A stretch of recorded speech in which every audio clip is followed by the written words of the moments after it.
Continuando nossa aula, nós vamos falar agora de o que são direitos humanos, sem romantização dos direitos humanos, tá? Direitos humanos não é um discurso político, que muita gente fala, lá vem o povo dos direitos humanos. Não, direitos humanos, quando a gente fala dele na engenharia, nós não estamos falando aqui de um discurso político.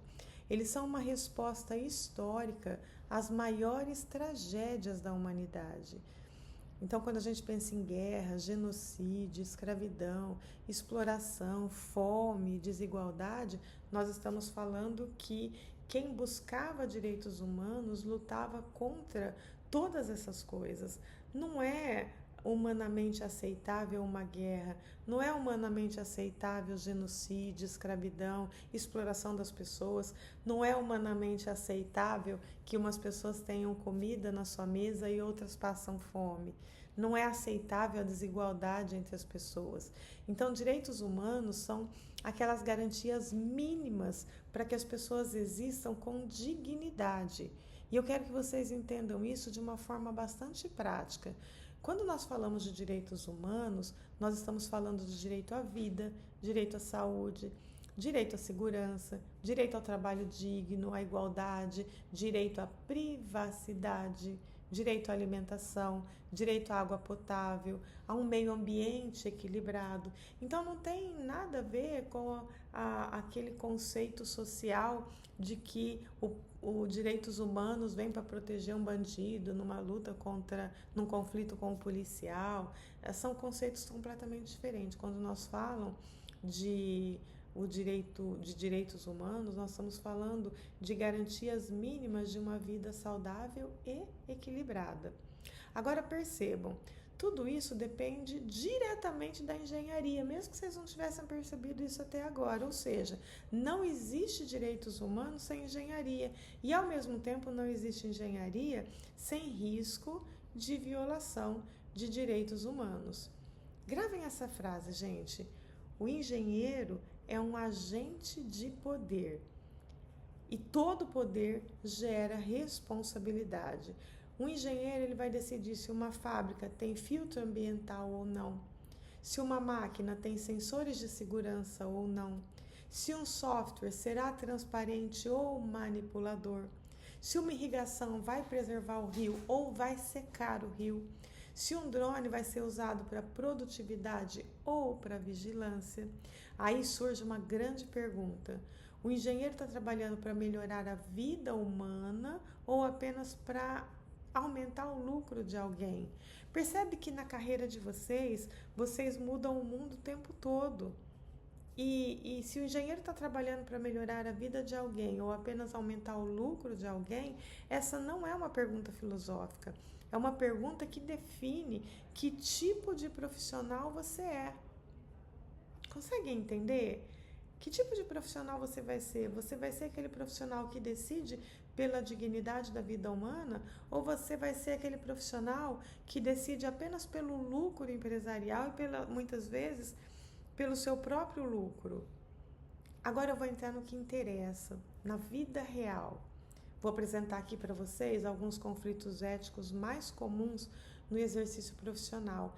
E eu quero que vocês percebam que isso tudo acontece em todas as engenharias, embora a gente esteja falando aqui apenas com 3 alunos de engenharia específica, que é a mecânica, a da computação e a agronômica, tá? Primeira coisa, pressão por prazo e corte de segurança. Isso nas 3 engenharias e em todas as outras engenharias nós vamos encontrar. É extremamente comum a empresa vir e dizer, temos que entregar o projeto em 60 dias. E você percebe que para entregar esse referido projeto em 60 dias, será necessário cortar testes, reduzir sensores, diminuir redundâncias, usar material inferior, ignorar falhas identificadas, e aí vem o argumento clássico das empresas. Depois a gente corrige. O problema é que em engenharia, muitas vezes, esse depois significa morte de pessoas. E aí, responsabilidade civil do engenheiro, além da empresa, o engenheiro também responde, né?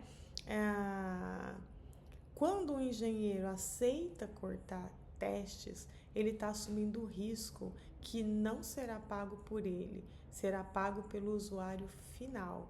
É o usuário final que vai ser o teste, que vai ser a cobaia desse engenheiro. Claro que isso tem a responsabilidade civil e criminal depois, mas aí, gente, já foi.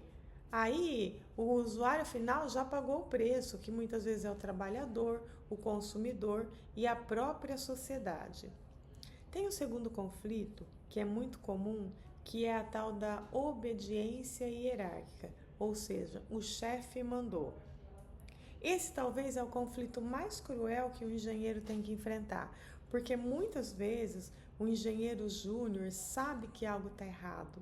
Vocês vão acabar de daqui a pouco vocês se formam, vocês vão ser engenheiros júniores e vocês sabem que tem alguma coisa errada, mas o gestor, o chefe, manda continuar. E o engenheiro pensa: e se eu não fizer?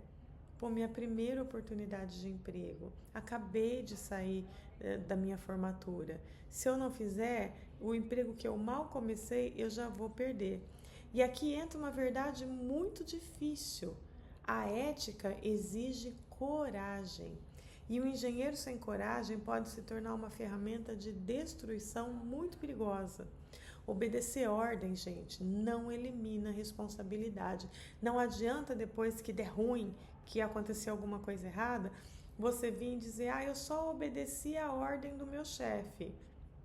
Você é responsável tanto quanto seu chefe, quanto a empresa. Na vida real, quando ocorre um acidente vindo de um erro de engenharia, a empresa tenta culpar o engenheiro, não se iludam. E isso é histórico. E você vai sim ser responsabilizado pela falha técnica. Porque não adianta você vir dizer: mas mandaram. Tudo bem, mandaram, mas você fez, sabendo, você é o técnico, sabendo que aquilo estava errado. Tá? Ninguém é obrigado a cumprir norma, a cumprir ordens manifestamente legais, lembrem sempre disso. Terceiro conflito é o que nós chamamos de normalização do erro, ou sempre foi assim, sempre fizemos desse jeito. Muitas empresas sobrevivem com base em práticas ruins, por exemplo, descarte inadequado de resíduos, falta de manutenção preventiva, inspeção superficial dos projetos, uso de insumos ilegais, manipulação de dados. E o engenheiro novo entra e ouve: relaxa, isso aqui sempre foi desse jeito. Essa é uma armadilha ética extremamente grave. Esse sempre foi assim é a frase que sustenta tragédias. E, de novo, você será o responsável por essa tragédia se você era o engenheiro técnico responsável por aquele projeto. Um outro conflito que vocês vão enfrentar na vida profissional é a tecnologia que aumenta consideravelmente a desigualdade. Esse é um conflito muito forte, especialmente para os engenheiros da computação e agronômica. Muitas vezes a inovação é feita para poucos. O engenheiro cria soluções incríveis, mas que exclui pequenos produtores, exclui os pobres, exclui pessoas com deficiência, exclui idosos, exclui quem não tem internet. Vocês podem pensar: Ana, quem não tem internet hoje? Gente, nós estamos no estado de São Paulo, o estado mais rico e mais desenvolvido do país. Tem estados no Mato Grosso, tem estados em Goiás, tem estado tem cidades no Mato Grosso, cidades em Minas, cidades em Goiás, cidades no Nordeste que não tem sequer água encanada, o que dirá internet, tá? Então, a inovação, ela deveria ser feita para todos. Isso é o que fala o conceito de ética, moral e direitos humanos.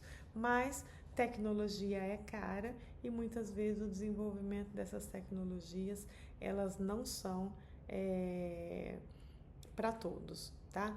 Então, a tecnologia que exclui pessoas não é progresso, ela é etilização. Bom, estamos dando 10 minutos, nós vamos encerrar e passamos para o quinto conflito sobre essa decisão ética, a vida real e os direitos humanos e a engenharia.